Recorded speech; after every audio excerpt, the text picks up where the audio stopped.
At exactly 8:07 last Friday evening. Houston Integrity, splashdown, sending post-landing command now. Splashdown confirmed. Copy splashdown, waiting on VLDR.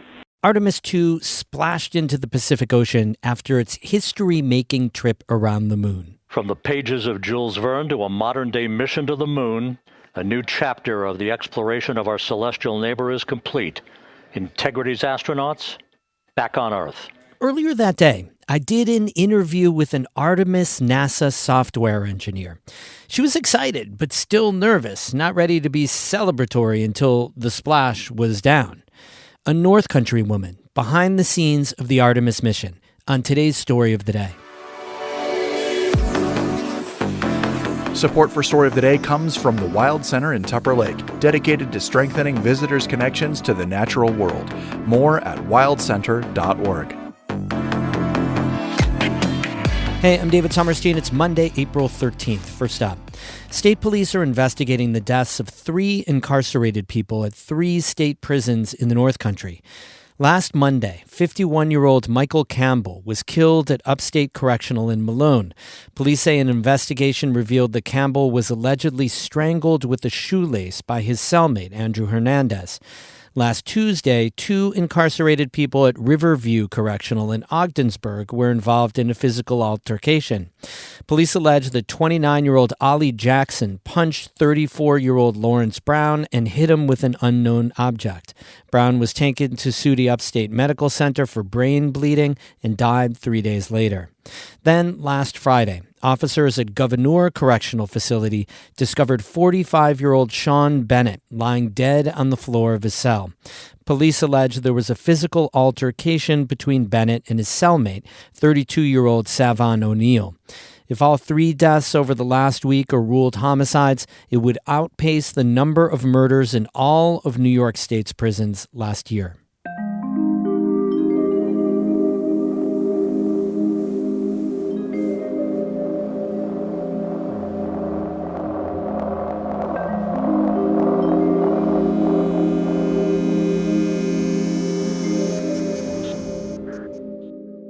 A woman from St. Lawrence County was an integral part of the team that launched Artemis II to the moon.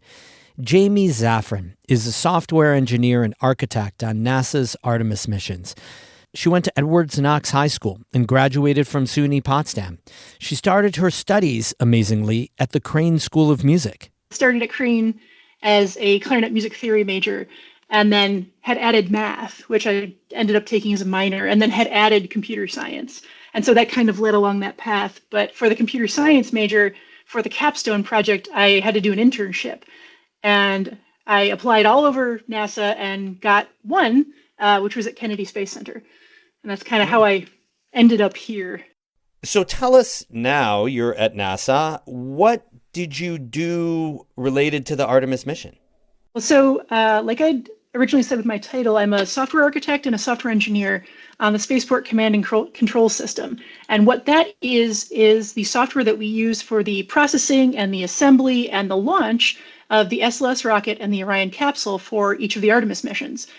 Or really, as I just explained to an elementary school class fairly recently, I write the programs on the computers that you see the people on TV with the headsets using to launch the rocket. I was also very honored to be a member of the Design Center launch support team for both Artemis 1 and 2. And that's the group of subject matter experts who specialize in the launch control system itself, every aspect of it.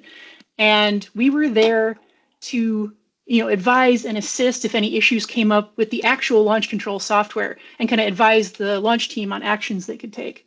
Give me a sense of what it was like for you with such a stake in this personally to be at the launch or be involved in the launch. What were you doing when the launch was happening?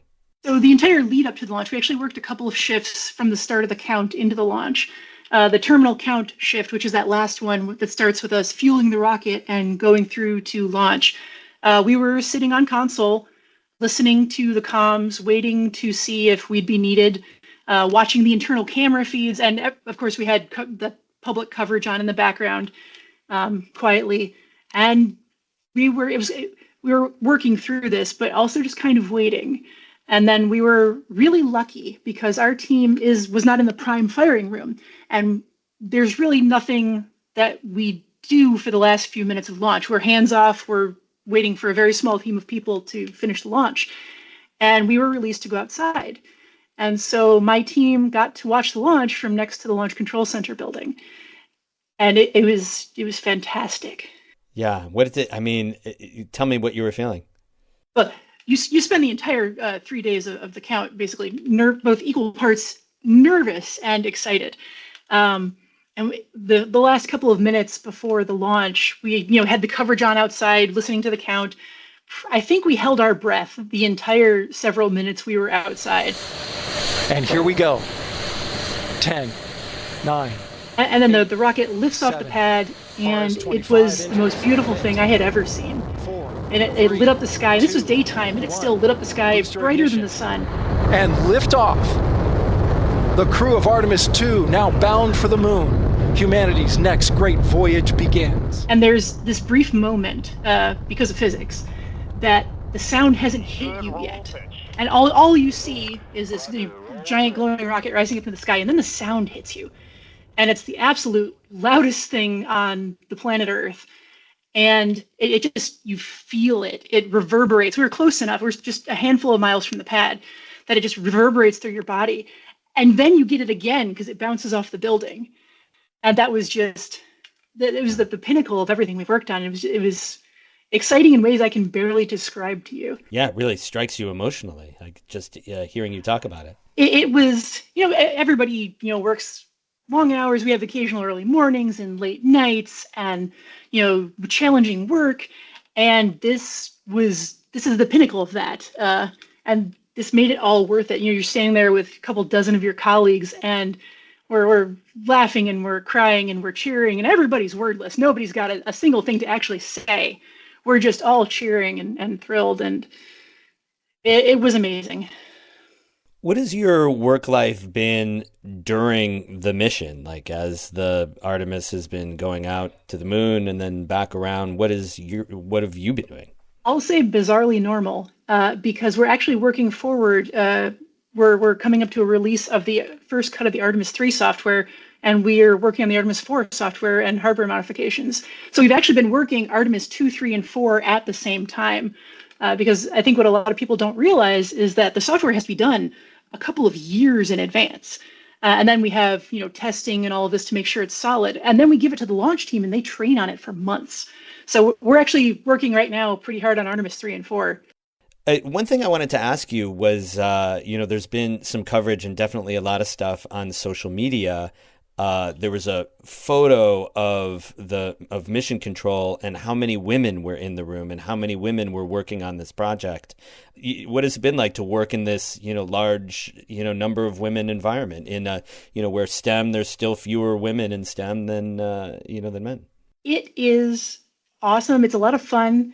And I do a lot of outreach, and I'll tell people when I talk to outside groups that I almost forget that it's not this balanced in the real world, because I look at my team and my team leads are women. My supervisor and her deputy are both women. I'm a lead in my branch. The chief software architect on this project is a woman. And of course, our launch director, Charlie Blackwell-Thompson, is the Artemis launch director. She's also a woman. We actually took pictures a couple years in a row for Women's History Month that had all the women of launch control, and we all got together. And so they went out on NASA's social media comparing with the Apollo 11 launch that had a single woman sitting there. And so it's gratifying to see how far we've come, and that I find it completely normal that we're pretty well balanced here.